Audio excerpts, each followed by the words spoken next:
retort. I'm not worried, I'll follow reward. You pop my head open like a gun. And pop his head open like a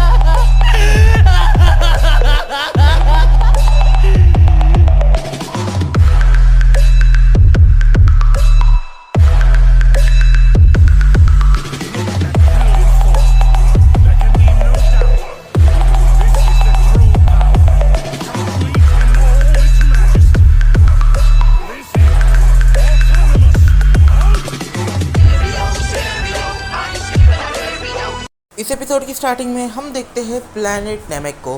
planet नेमेक एक ऐसा planet है जिस नायक पर और एक dragon रहता है, जिसे समन करने के बाद वो तुम्हें 3 विशेस देता है। और गोकू वेजिटा आ चुके हैं प्लैनेट नेमेक पर। हम देखते हैं यहाँ पर जो गोकू वेजिटा ब्रोली है वो लोग एक नेमेकियन बच्चे को पकड़ते हैं और यहाँ पर समन करते हैं एक ड्रैगन को, और ये ड्रैगन उनकी विशेस पूरी करने वाला होता है। गोकू यहाँ पर विश करने के लिए आगे बढ़ता है, बट वेजिटा उसे टोक देता है और कहता है कैकेरॉट विश मैं करूँगा। और यहाँ पर जो वेजिटा है वो कहता है हम तीनों की और अर्थ पर जितने भी सेंस हैं उन सभी की टेल्स वापस आ जाए। इस पॉइंट पर ब्रोली यहाँ पर सवाल करता है कि आखिर इस चीज़ की क्या ज़रूरत थी, मतलब कि अर्थ के सेंस को, मतलब कि हाफ सेंस को टेल की क्या ज़रूरत है। यहाँ पर जो वेजिटा है वो कहता है मैं इस बारे में तुम दोनों को बाद में बताऊँगा। वेजिटा आगे ये कहता है कि हम सभी जानते हैं कि हमारा जन्म कुछ अलग ट्रांसफॉर्मेशन के साथ हुआ था, हम अभी उस ट्रांसफॉर्मेशन का यूज़ नहीं कर सकते, पर आखिर ऐसा क्यों? तो इसका सीधा सा जवाब है कि हम लोग यहाँ पर कमज़ोर है। अगर हम अभी उस ट्रांसफॉर्मेशन को यूज़ करने जाए तो हमारी बॉडी यहाँ पर पूरी तरीके से फट सकती है प्रेशर की वजह से। हमारी बॉडी अभी तक उतनी स्ट्रांग नहीं बनी है, तो हमें ट्रेन करना पड़ेगा। पर हाँ, उसने हमें और एक चीज़ बताई थी कि अपनी वो पीक ट्रांसफॉर्मेशन में जाने से पहले कुछ ट्रांसफॉर्मेशंस थी जो हमारे पास थी। हम उन ट्रांसफॉर्मेशंस का यूज़ कर सकते हैं, पर हमें उन ट्रांसफॉर्मेशंस को पावर अप करके हासिल करना पड़ेगा। अब पावर अप करके हासिल करना मतलब कि हमें काफ़ी ज़्यादा ट्रेनिंग करने पड़ने वाली है। हमने जितना अपने पूरी लाइफ में नहीं किया, हमें उससे ज़्यादा ट्रेनिंग करनी पड़ेगी। तभी वेजिटा गोकू की तरफ देखता है और कहता है कैकेरॉट हम लोगों को काफ़ी ज़्यादा ट्रेनिंग करने पड़ने वाली है, तो क्यों ना यहाँ पर कोई ज़्यादा लोग नहीं है, अगर यहाँ पर कुछ भी गलती होती है तो ज़्यादा फ़र्क नहीं पड़ेगा, तो क्यों ना हम यहीं पर अपनी थोड़ी सी ट्रेनिंग कर ले। गोकू और वेजिटा ये दोनों एक दूसरे की तरफ देखते हैं और कहते हैं पर हाँ, इसके अंदर मैं होल्ड बैक नहीं करूँगा। गोकू कहता है, वेजिटा कहता है होल्ड बैक करोगे तो ये तुम्हारे लिए काफ़ी बड़ी प्रॉब्लम है। और फिर ये दोनों अपनी ट्रेनिंग को स्टार्ट कर देते हैं। असल में देखा जाए तो ये सिर्फ नाम की ट्रेनिंग थी, क्योंकि ये लोग अपनी बेस ट्रांसफॉर्मेशन का पूरा यूज़ कर रहे थे। और यहाँ पर इनकी जो बेस ट्रांसफॉर्मेशन की 100 है वो पूरी तरीके से यूज़ में आ जाती है। और ये एक ऐसी चीज़ है जिस चीज़ की वजह से ये लोग काफ़ी जल्दी ग्रो करने वाले हैं और इनकी ट्रेनिंग स्टार्ट है। इस ट्रेनिंग में इन दोनों को ही काफ़ी ज़्यादा सीरियस डैमेज आ रहे थे। इस पॉइंट पर ब्रोली इन दोनों की ही बैटल को देख रहा था।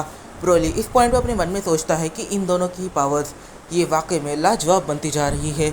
इन दोनों की स्पीड पहले से इंक्रीज़ हो चुकी है और इन दोनों का अब जो डैमेज रेट है वो भी काफ़ी ज़्यादा इंक्रीज़ हो चुका है। ये कैसे पॉसिबल है? ये जितना बैटल कर रहे हैं ये उतने ही स्ट्रॉन्ग बनते जा रहे हैं। जब हमने लास्ट टाइम ऐसी एक बैटल करी थी तब सीन ऐसा नहीं था। आखिर अब यहाँ पर क्या चल रहा है? कि ये सब टेल का कमाल है? तभी इन सब में कुछ अजीब होता है। हम देखते हैं कि ये दोनों एक दूसरे को हेडबट मारते हैं और ये दोनों ही सुपर सेन में ट्रांसफॉर्म हो जाते हैं। अपने बैटल के दौरान गोकू वेजिटा एकदम से एक पावर बूस्ट को यहाँ पर सेंस कर पाते हैं। फिर वो दोनों एक दूसरे के ऊपर अटैक करने के लिए आगे बढ़ते हैं और गोकू कहता है रुकना मत। वो दोनों ही एक दूसरे को काफ़ी ज़्यादा पावरफुल पंच मारते हैं और फिर ये लोग अपने सुपर सेन 1 ट्रांसफॉर्मेशन के अंदर ही एक दूसरे से बैटल करने लग जाते हैं। और इन दोनों की बैटल इस पॉइंट पर काफ़ी ज़्यादा डिफरेंट लग रही थी। इस पॉइंट पर ब्रोली इन दोनों की बैटल को देख रहा था। ब्रोली यहाँ पर ये रियलाइज़ करता है कि इन दोनों के ही बालों का कलर पूरी तरीके से चेंज हो चुका है। इन दोनों की ही स्किल्स और स्पीड्स में काफ़ी ज़्यादा डिफरेंस आ गया है। आखिर ये कैसे हुआ? और फिर यहाँ पर वो ये रियलाइज़ करता है कि वो दोनों इतने ज़्यादा पावरफुल बन चुके हैं कि उन दोनों के बैटल या फिर मूवमेंट की वजह से जो वहाँ पर अलग रेडिएशन निकल रही है उस वजह से ब्रोली अब धीरे धीरे कर पीछे निकलते जा रहा है। ब्रोली एकदम से उस जगह पर काफ़ी ज़ोर से खड़े हो जाता है ताकि वो पीछे ना जाए। इस पॉइंट पर ये दोनों अपनी सुपर सेन ट्रांसफॉर्मेशंस के अंदर बैटल कर रहे थे, बट तभी कुछ अजीब होता है। इन दोनों की ये बैटल ऑलमोस्ट 4 दिन तक चलती है और इसके अंदर ये लोग अपने सुपर सेन को कंट्रोल करना सीख जाते हैं। अब इन लोगों का गोल है सुपर सेन 2। फिर सीन शिफ्ट होता है 4 दिन के बाद और हम देखते हैं यहाँ पर गोकू को। गोकू इस पॉइंट पर जमीन पर लेटा हुआ था। गोकू कहता है हमें यहाँ पर ट्रेनिंग करने से अच्छा अर्थ के हाइपरबोलिक टाइम चेंबर में ट्रेनिंग करनी चाहिए थी। हमें टाइम भी काफ़ी ज़्यादा मिल जाता और हमारी ट्रेनिंग भी काफ़ी परफेक्ट होती।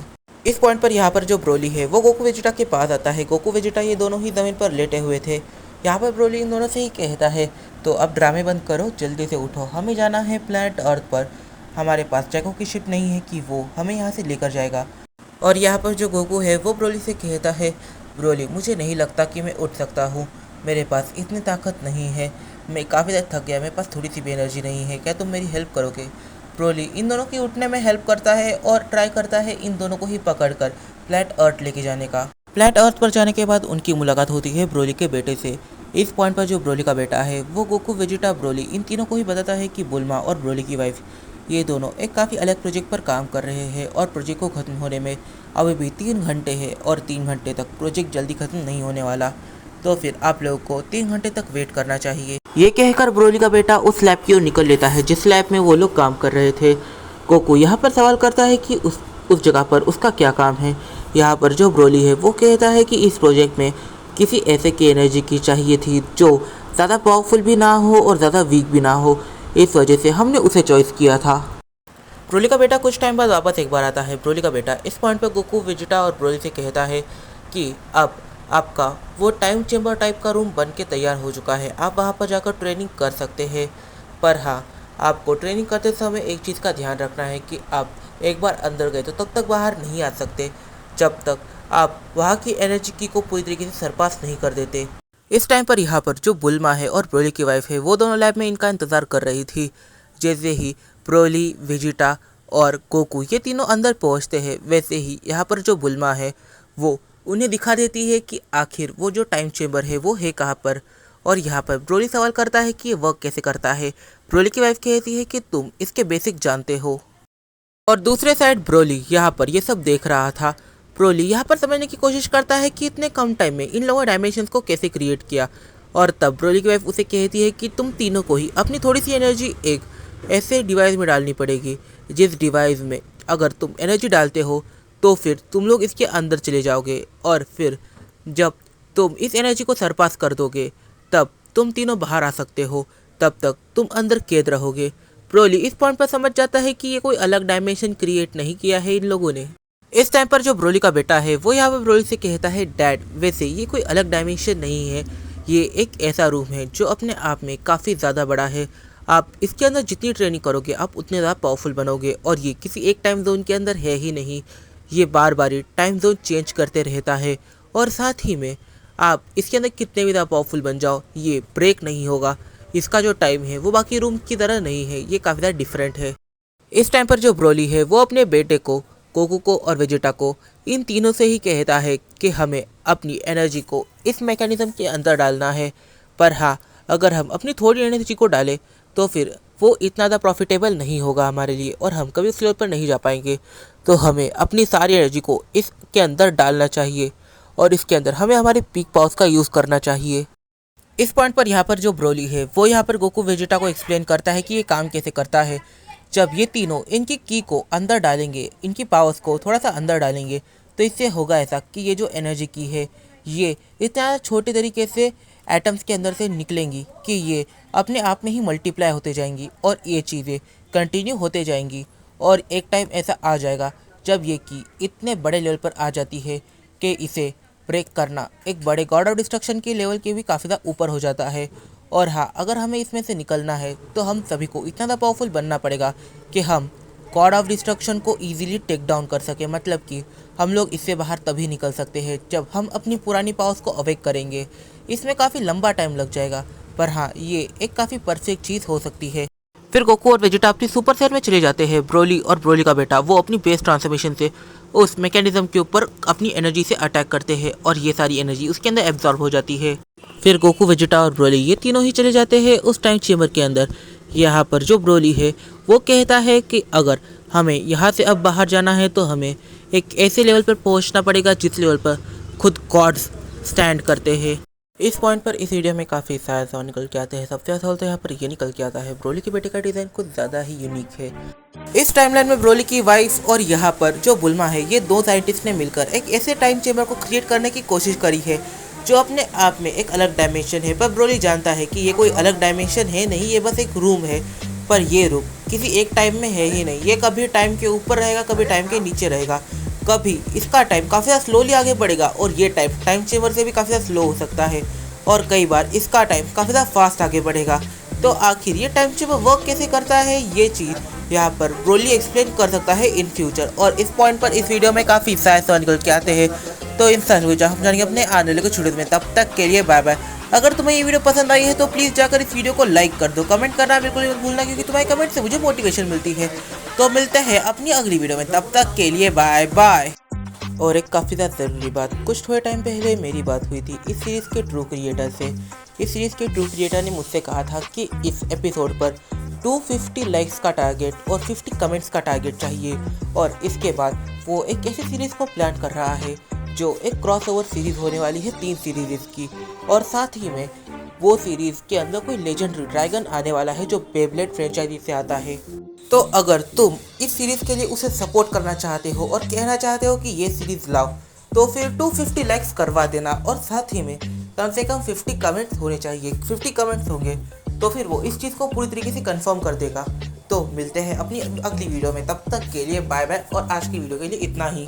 और एक काफ़ी ज़्यादा ज़रूरी बात, अभी स्क्रीन पर तुम एक यूट्यूब चैनल को देख रहे होगे। ये जो यूट्यूब चैनल है, इसका जो क्रिएटर है वो असल में एक एनिमे के ऊपर काम कर रहा है, एक इंडियन एनिमे के ऊपर काम कर रहा है।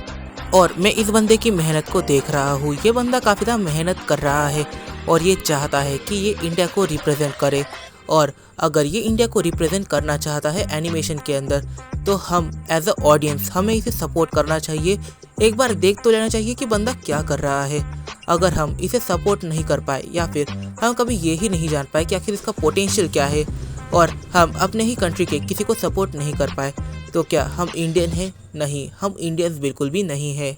देखो, जापान की ऑडियंस अपने क्रिएटर का काफ़ी अच्छे सपोर्ट करती है, पर उसी जगह पर अगर हम इंडिया की बात करें, तब काफ़ी सारे जो क्रिएटर्स हैं वो पूरी तरीके से फ्लॉप हो जाते हैं, क्योंकि कभी ऑडियंस ही उन्हें सपोर्ट नहीं करती।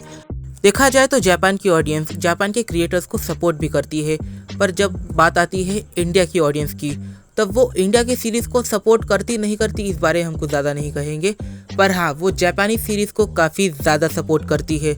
जस्ट लाइक उनकी कॉमिक बुक को परचेस करना हो, उनके एनिमे सीरीज़ वगैरह को देखना, उनके ऊपर क्रिएट करने वाले रील्स वगैरह। हमारे क्रिएटर्स को बस एक हल्का सा पुश चाहिए, और अगर वो पुश उन्हें मिल जाता है तो फिर हाँ, मुझे लगता है कि वो भी काफ़ी कुछ अचीव कर सकते हैं, और हो सकता है कि वो इंडिया को रिप्रेजेंट कर सके। इसे सपोर्ट करना नहीं करना वो तुम्हारी चॉइस है, क्योंकि तुम ऑडियंस हो, तुम हो जो किसी को भी ऊपर ला सकते हो और किसी को भी नीचे गिरा सकते हो। यहाँ पर कोई क्रिएटर उसे सपोर्ट करे ना करे कोई फ़र्क नहीं पड़ेगा, पर मैं उसे सपोर्ट करूँगा। अब देखते हैं तुम में से कितने लोग उसे सपोर्ट करेंगे। वैसे मैं जानता हूँ मुश्किल से कोई एक ही वहाँ पर जाकर उसे सपोर्ट करेगा। मैं पिन कमेंट में उसके चैनल का लिंक डाल दूँगा, तुम वहाँ से जाकर उसके चैनल को चेकआउट कर सकते हो। और अगर तुम उसे सपोर्ट कर रहे हो तो थैंक यू सो मच।